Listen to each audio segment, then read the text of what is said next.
Hai,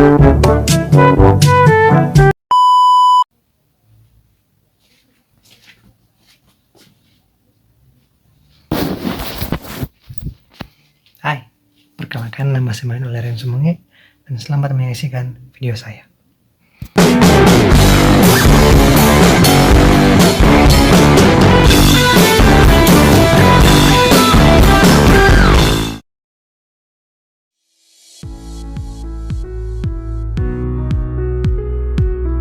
WAIS atau Wechsler Adult Intelligence Scale, merupakan salah satu tes kecerdasan yang paling berpengaruh dan banyak digunakan di dunia.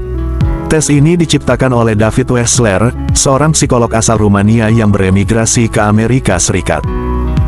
Pada awalnya, Wechsler mengembangkan tes ini pada tahun 1939 sebagai respon atas kebutuhan untuk mengukur kecerdasan orang dewasa secara lebih akurat dibandingkan tes-tes kecerdasan sebelumnya yang lebih berfokus pada anak-anak. WAIS asli terdiri dari berbagai subtes yang menilai kemampuan verbal dan kinerja. Setelah sukses dengan versi pertamanya, Wechsler melanjutkan untuk merevisi dan menyempurnakan tes ini berdasarkan penelitian dan umpan balik dari para profesional di bidang psikologi dan pendidikan.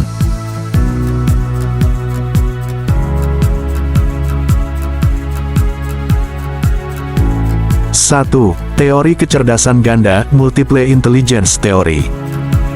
Teori kecerdasan ganda dikemukakan oleh Howard Gardner, seorang psikolog dari Universitas Harvard, pada tahun 1983. Teori ini menyatakan bahwa kecerdasan manusia bukan merupakan sesuatu yang tunggal, melainkan terdiri dari beberapa kecerdasan yang terpisah namun saling melengkapi. 2. Teori faktor ganda, Multifaktor Theory. Teori ini dikembangkan oleh para ahli psikologi seperti Charles Spearman, Louis L. Thurstone, dan J.P. Guilford. Menurut teori faktor ganda, kecerdasan manusia tidak dapat hanya dijelaskan oleh satu faktor tunggal, seperti faktor umum per gram faktor, tetapi terdiri dari beberapa faktor atau kemampuan kognitif yang berbeda namun saling berkaitan. 3. Teori hierarki kecerdasan, Hierarchical Theory of Intelligence. Teori hierarki kecerdasan menyatakan bahwa kecerdasan manusia tersusun dalam struktur hierarki atau bertingkat-tingkat. Teori ini dikembangkan oleh psikolog Inggris bernama John B. Carroll pada tahun 1993, berdasarkan analisis faktor terhadap berbagai tes kecerdasan. Menurut teori ini, kecerdasan terdiri dari 3 tingkatan utama, yaitu faktor umum, G-faktor, faktor kelompok, dan faktor spesifik. 4. Teori kecerdasan fluida dan terkristal, Fluid and Crystallized Intelligence Theory. Teori ini dikemukakan oleh psikolog Raymond B. Chattel pada tahun 1963.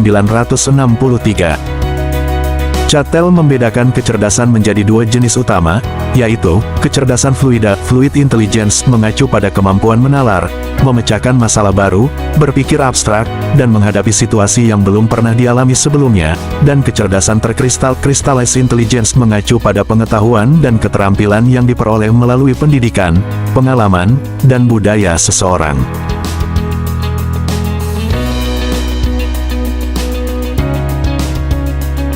1. Mengukur kecerdasan umum, General Intelligence, orang dewasa. Kecerdasan umum ini mencerminkan kemampuan kognitif keseluruhan seseorang dalam memahami dan menalar informasi baru, berpikir abstrak, dan memecahkan masalah. 2. Menilai profil kekuatan dan kelemahan kognitif. Selain skor IQ keseluruhan, WAIS juga memberikan profil yang rinci mengenai kekuatan dan kelemahan individu dalam berbagai domain kognitif spesifik. 3. Mendiagnosis gangguan kognitif atau pembelajaran. Hasil WAIS dapat membantu mengidentifikasi kemungkinan adanya gangguan kognitif atau pembelajaran pada orang dewasa. 4. Perencanaan pendidikan atau intervensi. Dengan memahami kekuatan dan kelemahan kognitif individu melalui WAIS, pendidik atau profesional dapat merancang program pendidikan atau intervensi yang disesuaikan dengan kebutuhan dan gaya belajar spesifik seseorang. 5. Pemilihan karir atau penempatan kerja. Profil kognitif dari WAIS dapat membantu dalam memberikan rekomendasi karir atau penempatan kerja yang sesuai dengan kemampuan dan minat individu. 6. Asesmen forensik atau hukum. Dalam konteks forensik atau hukum, WAIS digunakan untuk menilai kompetensi kognitif tersangka, terdakwa, atau korban. 7. Penelitian ilmiah. WAIS merupakan alat yang sangat berharga dalam penelitian ilmiah terkait kecerdasan, perkembangan kognitif, neuropsikologi, dan bidang terkait lainnya.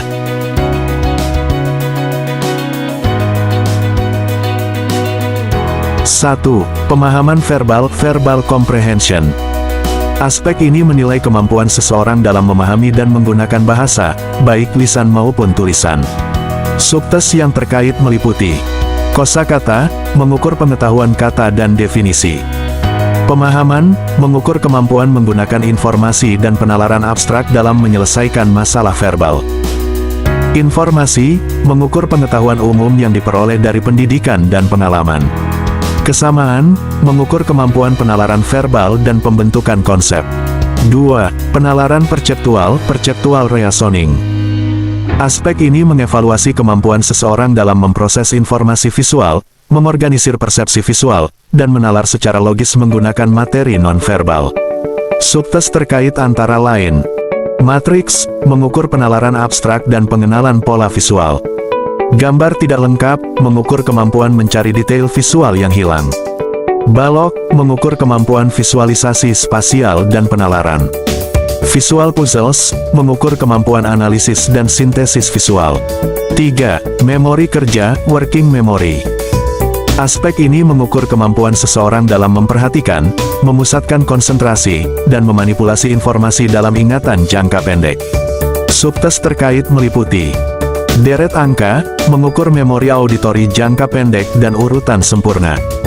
Deret huruf angka, mengukur kemampuan memanipulasi informasi dalam memori kerja. Aritmatika, mengukur kemampuan menghitung secara mental dan memori kerja. 4. Kecepatan pemrosesan, processing speed. Aspek ini mengevaluasi kecepatan seseorang dalam memproses informasi visual sederhana dan memberikan respons motorik sederhana. Subtes terkait mencakup kode, mengukur kecepatan asosiasi simbol angka. Simbol pencarian, mengukur kecepatan dan keakuratan dalam mencari simbol visual. Penggambaran simbol, mengukur kecepatan menulis simbol sederhana. 5. Pengetahuan kuantitatif knowledge. Aspek ini mengukur pengetahuan dan penalaran seseorang dalam bidang matematika dasar. Subtes utama yang terkait adalah aritmatika, yang menilai kemampuan menghitung, penalaran numerik, dan konsep matematika dasar. 6. Penalaran fluid reasoning. Aspek ini menilai kemampuan seseorang dalam menalar, memecahkan masalah baru, dan berpikir abstrak menggunakan informasi novel. Subtes terkait meliputi matriks, mengukur penalaran induktif dan pengenalan pola abstrak. Visual puzzles, mengukur kemampuan menalar dan berpikir logis dengan materi visual baru. Balok, mengukur kemampuan penalaran spasial dan manipulasi mental objek. Gambar tidak lengkap, mengukur kemampuan mengidentifikasi hubungan dan pola dalam materi visual baru. 7. Pengetahuan umum, general knowledge. Aspek ini mengukur pengetahuan seseorang tentang informasi umum yang diperoleh dari pendidikan formal dan pengalaman hidup. Subtes utama yang terkait adalah informasi, yang mencakup pengetahuan tentang fakta, sejarah, geografi, sains, dan lain-lain.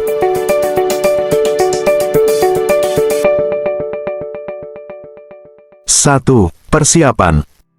Memastikan ruangan tes yang tenang, bebas dari gangguan suara dan visual yang dapat mengganggu konsentrasi peserta tes. Menyiapkan semua material tes yang dibutuhkan seperti buku administrasi, lembar jawaban, pensil, penghapus, stopwatch, dan peralatan lain sesuai kebutuhan. 2. Pengantar dan instruksi. Memberikan penjelasan ringkas tentang tujuan tes dan menekankan bahwa tes ini bukan merupakan tes pencapaian akademik. Memberikan instruksi yang jelas dan terperinci untuk setiap subtes, serta memastikan peserta tes memahami instruksi melalui pemberian contoh soal. 3. Pelaksanaan subtes. Subtes diberikan secara berurutan sesuai dengan pedoman administrasi WAIS, dimulai dari subtes utama seperti kosakata, matriks, aritmatika, dan seterusnya. Administrator memberikan skor sesuai dengan kriteria penskoran yang tertera dalam buku administrasi, baik untuk jawaban benar, salah, atau tidak ada jawaban. 4. Istirahat dan motivasi. Istirahat singkat 5-10 menit dapat diberikan jika peserta tes menunjukkan tanda-tanda kelelahan atau kehilangan konsentrasi. Pemberian motivasi dan dorongan dapat dilakukan secara tepat untuk mempertahankan usaha maksimal peserta tes, namun hindari pujian berlebihan yang dapat memengaruhi kinerja. 5. Penghentian tes. Tes dapat dihentikan jika peserta tes sudah tidak dapat memberikan usaha maksimal atau mengalami kondisi yang tidak memungkinkan untuk melanjutkan tes. Kriteria penghentian tes biasanya didasarkan pada jumlah jawaban salah berturut-turut pada subtes tertentu, seperti 5 jawaban salah berturut-turut pada deret angka atau 4 jawaban salah berturut-turut pada subtes matriks. 6. Penilaian dan interpretasi. Skor mentah dihitung untuk setiap subtes berdasarkan pedoman penskoran dalam buku administrasi. Skor mentah kemudian dikonversi menjadi skor skala atau skor standar berdasarkan norma usia yang sesuai. Interpretasi hasil tes dilakukan dengan mempertimbangkan profil kekuatan dan kelemahan kognitif berdasarkan skor subtes dan indeks, serta membandingkannya dengan norma populasi.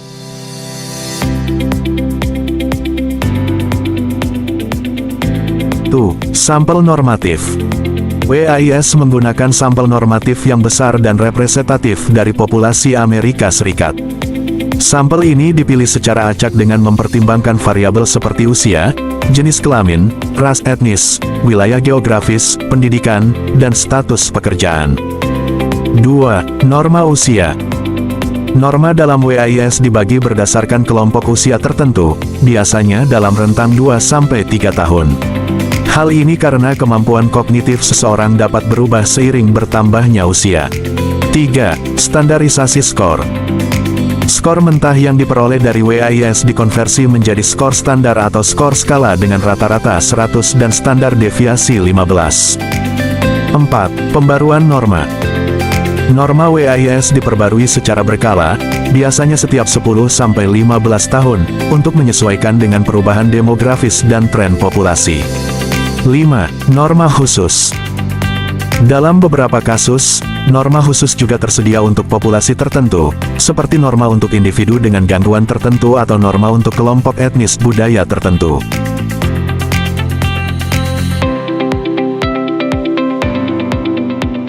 Dalam Wechsler Adult Intelligence Scale WAIS, terdapat beberapa metode penilaian atau scoring yang digunakan untuk mengevaluasi performa individu dalam berbagai subtes. Berikut adalah penjelasan tentang scoring WAIS. 1. Skor mentah, raw score.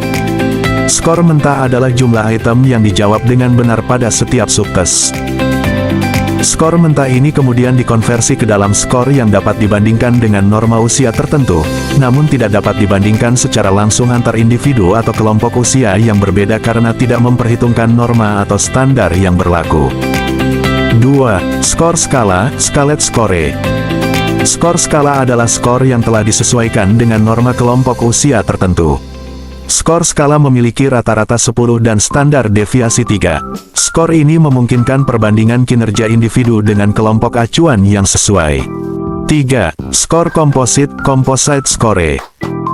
Skor komposit diperoleh dengan menjumlahkan skor skala dari beberapa subtes yang terkait dengan kemampuan kognitif tertentu. Ada 4 indeks kemampuan kognitif utama dalam WAIS 4. Indeks kecerdasan verbal VCI, Indeks kecerdasan perceptual PRI, Indeks memori kerja WMI, dan Indeks kecepatan pemrosesan PSI. 4. Skor IQ, Intelligence Quotient. Skor IQ adalah skor komposit utama yang menggambarkan kinerja kognitif keseluruhan individu. Skor IQ diperoleh dengan mengombinasikan semua skor komposit yang relevan VCI, PRI, WMI, dan PSI dengan pembobotan tertentu.